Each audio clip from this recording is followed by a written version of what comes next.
Si alguno de ustedes, amables televidentes, han tenido la experiencia de cocinar tamales o estar frente a una cocinera tradicional que es portadora del conocimiento ancestral para preparar tamales, seguramente conocen esta receta. Se limpian los elotes, luego se giman o se desgranan, posteriormente se muele el grano, ya sea en un molino o en una licuadora. Ya molido, a punto de masa, se agrega una pizca de sal y se revuelve. Enseguida se pone a calentar la manteca. Ya estando muy caliente, se agrega la masa y ya incorporada se le agrega un puño de azúcar, revolviéndola hasta que se pierda en la masa. Luego, en la misma hoja de los elotes, se da forma al tamal y en una vaporera, con medio litro de agua, con un punto de sal, se pone a hervir. Una vez que hierve el agua, se ponen los tamales en proceso de cocción en baño María.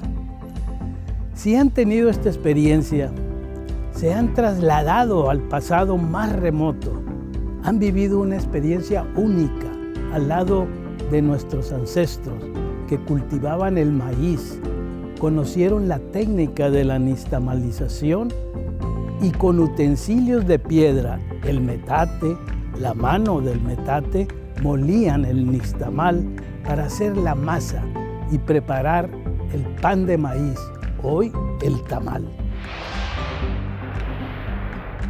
Todo este conocimiento es una herencia de las culturas mesoamericanas. Es patrimonio vivo, el cual hoy sigue siendo la base de nuestra dieta alimenticia y podemos considerarnos portadores de este histórico legado cultural. La comida sabe mejor si te dejas envolver por la historia. Hablar del tamal, tamali, significa envoltura en lengua náhuatl, e intentar aprender parte de su historia pareciera ser una tarea sencilla, pues se trata de un alimento que está casi a diario en la mesa, nos es muy familiar y quizá por esa relación tan íntima que desde tiempo prehispánico mantiene el hombre con el maíz, se esfuma el interés por preguntarnos acerca de sus orígenes. En cambio, lo aceptamos como viejos conocidos y además muy sabrosos. Pero no es así. Se trata de un asunto muy serio y complejo, tan complicado como intentar penetrar en el alma misma del pueblo y escudriñar en el mundo mágico de nuestros ancestros indígenas. Veamos un primer testimonio que da cuenta de la costumbre ancestral de alimentos con los productos preparados a base de maíz, masa, tortillas, pinole, panes y, por supuesto, el tamal, alimento que durante la conquista espiritual por los padres jesuitas lo llamaban pan de maíz. En el informe sobre la geografía de los reinos de la Nueva Galicia, presentado a principios del siglo XVII, en el año 1606, por el obispo Alonso de la Mota y Escobar, resultado de su visita a la región noroeste de la Nueva España, describe la provincia Tahue, hoy la zona que abarca el municipio de Culiacán. Registró lo que vio en estas tierras en cuanto a alimentos y costumbres culinarias y lo dejó plasmado así. La semilla general que se coge para pan es maíz. Igual se coge frijol, chile y calabaza, que con el mucho pescado que en esta provincia hay y abundancia de frutas, son sustento de estos indios. Ahora bien, ¿podemos acercarnos al origen del tamal? Para acercarnos, primero consultemos al arqueólogo, quien nos ilumina en el camino que conduce al origen de esta planta maravillosa, el maíz, alimento de dioses y de hombres, según los antiguos mayas y en todas las culturas mesoamericanas. En Tehuacán, Puebla, los arqueólogos encontraron vestigios de un cereal conocido como teocintle. Para llamarlo de alguna manera, es el tatarabuelo del maíz.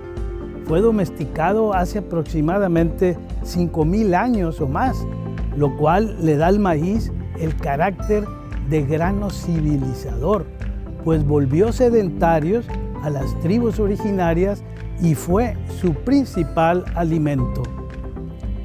El botánico sabe clasificar y describir las distintas razas del maíz. El etnobotánico nos ilustrará sobre técnicas, procedimientos, utensilios, ingredientes que están en la mente y en las manos de nuestros ancestros. Por ejemplo, la nixtamalización, aporte tecnológico de Mesoamérica al mundo, es decir, proceso mediante el cual el grano de maíz se transforma en masa, materia orgánica dúctil que se utiliza en la preparación de alimentos, entre los que se encuentra el tamal.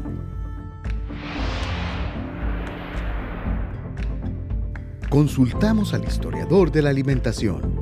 Él sabe observar con respeto al alimento que nace de las manos milagrosas de las cocineras, mujeres de pueblo que dan forma con amor a la masa de donde surge este ícono gastronómico de los mexicanos, el tamal.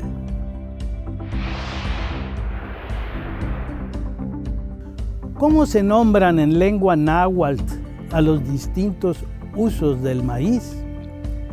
Diego Durán, fraile dominico del siglo XVI, experto lingüista, encontró la palabra en náhuatl y explicó el significado de cada una de las siguientes palabras.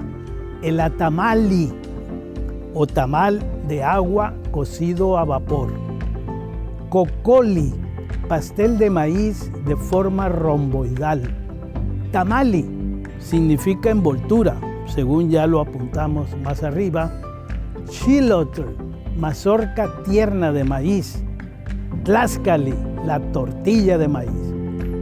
Ahora trataré de responder a la pregunta: ¿por qué los tamales en la fiesta de la Virgen de la Candelaria?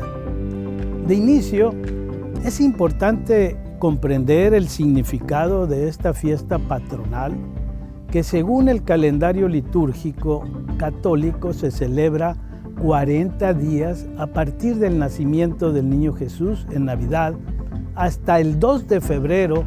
Ese día, la Iglesia Católica celebra la presentación del niño a la iglesia, a quien se le ilumina su camino con velas o candelas, de ahí la Candelaria.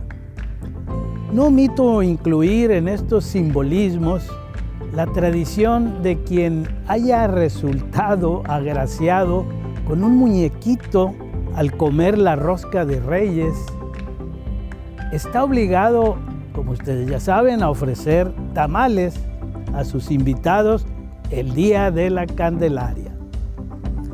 Primero, analicemos lo espiritual.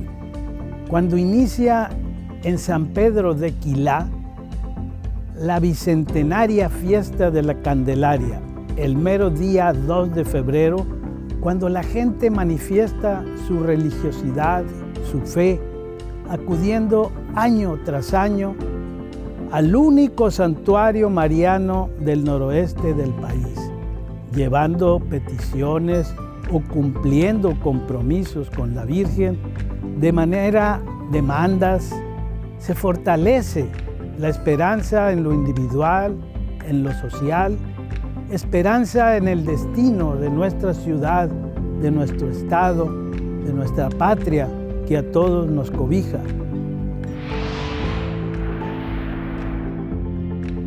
Comprender al tamal como alimento ritual y festivo, así como su simbolismo, y las diversas expresiones culturales inherentes a este alimento ligado estrechamente a la festividad religiosa. Luego lo sensitivo. Cuando se desamarra su envoltura, se abre la hoja de maíz y van brotando los aromas. Se perciben las texturas de la masa y se paladea su exquisito sabor.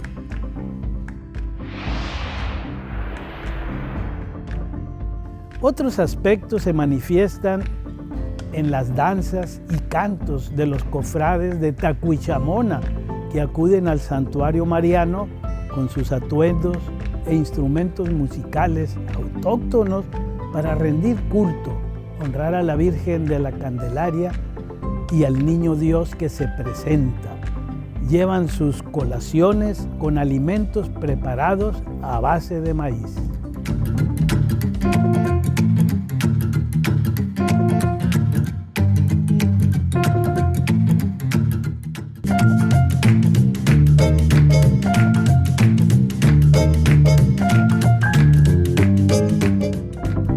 El tamal y sus componentes.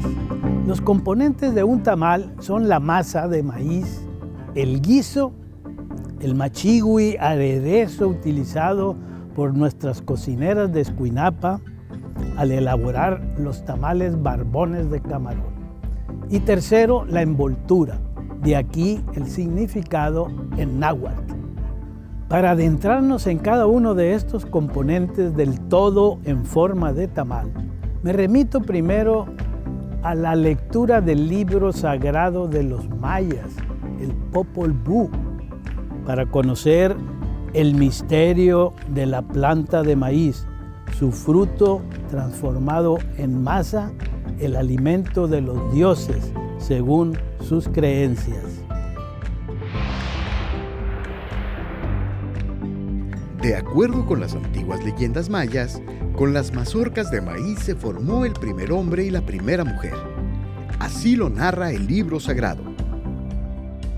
He aquí el principio cuando se dispuso a hacer al hombre, y cuando se buscó lo que debería entrar en su carne. Y así encontraron la comida, y esta fue la que entró en la carne del hombre creado, del hombre formado. De esta se hizo la sangre del hombre. Así entró el maíz por obra de los progenitores. De maíz amarillo y de maíz blanco se hizo su carne. De masa de maíz se hicieron los brazos y las piernas. Únicamente masa de maíz entró en la carne de nuestros padres. El profundo simbolismo del maíz. Vamos por partes. El maíz es la materia prima de los tamales y también de bebidas como el atole. Nuestra relación con el maíz es ancestral, es nutricia, también de profundo simbolismo sagrado.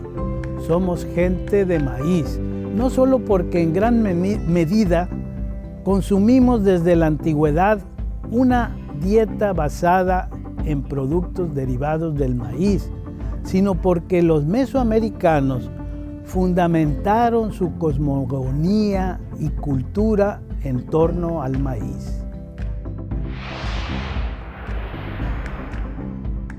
Para nuestros ancestros, el maíz era el centro de la mayoría de sus rituales, relacionados con la agricultura, la siembra y la cosecha. El rito se concentraba en el maíz, por ser alimento y porque transmitía una gama de mensajes simbólicos relacionados con el origen de la vida y la muerte de los seres humanos. Por esto, los tamales nunca faltan en las fiestas. Así refrendamos nuestro vínculo esencial con la naturaleza y sus ciclos vitales. Ahora comprendemos por qué el tamal ha creado tradiciones, ritos, costumbres. Es legado de nuestros antepasados, transmitido de generación en generación, y es factor de unidad familiar, de cohesión social y nos confiere identidad cultural.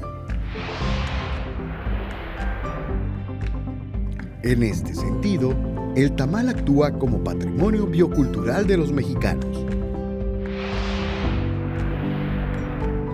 Ahora, ustedes me preguntarán, ¿qué no es la tortilla de maíz la máxima expresión culinaria de los mexicanos?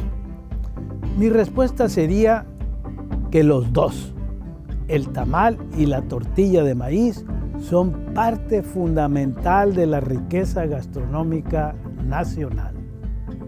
Los otros dos componentes del tamal son el guiso y la envoltura.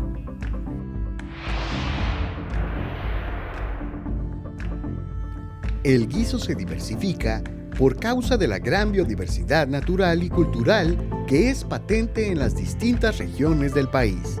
La naturaleza provee de una gran variedad de insumos, plantas, insectos y animales de tierra y acuáticos, con los que se preparan los guisos, y las distintas maneras de cocinarlos es producto de la diversidad de conocimientos, tradiciones y costumbres de los pueblos.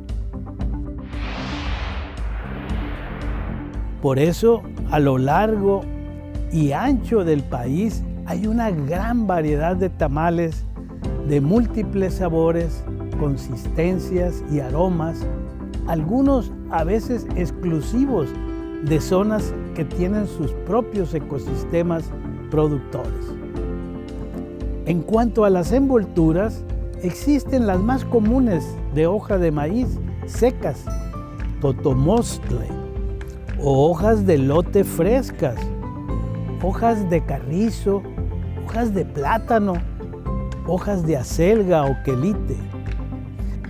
Existen en México y por supuesto en Sinaloa una amplia variedad de tamales que se pueden clasificar de acuerdo a estos tres componentes, por el tipo de masa con el que se preparan y con las técnicas empleadas para su elaboración y por su tipo de envoltura. Les doy algunos ejemplos de tipos de tamales muy conocidos en México y por supuesto en Sinaloa. Las corundas en Michoacán, el nixitamal de rajas y queso, el nacatamal es para ofrendas y sin faltar el zacahuil, tamal gigante de la Huasteca. En Sinaloa, los tamales niscocos o tamales colorados, los tatoyos o tamales tontos, y en el sur, los tamales barbones de camarón entero con cáscara, los tamales de elote y de puerco, que son los más comunes, por ejemplo, en Bacurimí, municipio de Culiacán. Los tamales que se venden todo el año son muy apreciados por su exquisito sabor. Según la chef Margarita Carrillo Arronte, quien registra en su libro Tamales y Atoles Mexicanos, existen cerca de 600 tipos de tamales que se preparan y consumen a lo largo y ancho del territorio mexicano, lo cual es una muestra de nuestra biodiversidad y la diversidad cultural de México. Finalmente, los invito a ser conscientes y a concientizar a la población sobre la salvaguardia de este legado patrimonial inmaterial, la fiesta de la Candelaria en Quilá y su herencia culinaria, orgullo de Culiacán. El Valle de San Lorenzo, cuyo centro poblacional es Quilá, la tierra más fértil del municipio de Culiacán, es el escenario histórico fundacional, pues entre las corrientes del río, antiguamente llamado Río de las Mujeres o Cihuatlán, hoy río San Lorenzo, y las del río Culiacán, se encuentra el Navito, emblemático pueblo de indios donde el conquistador español Nuño Beltrán de Guzmán fundó el 29 de septiembre de 1531 la villa de San Miguel de Colhuacan, hoy la gran ciudad de Culiacán.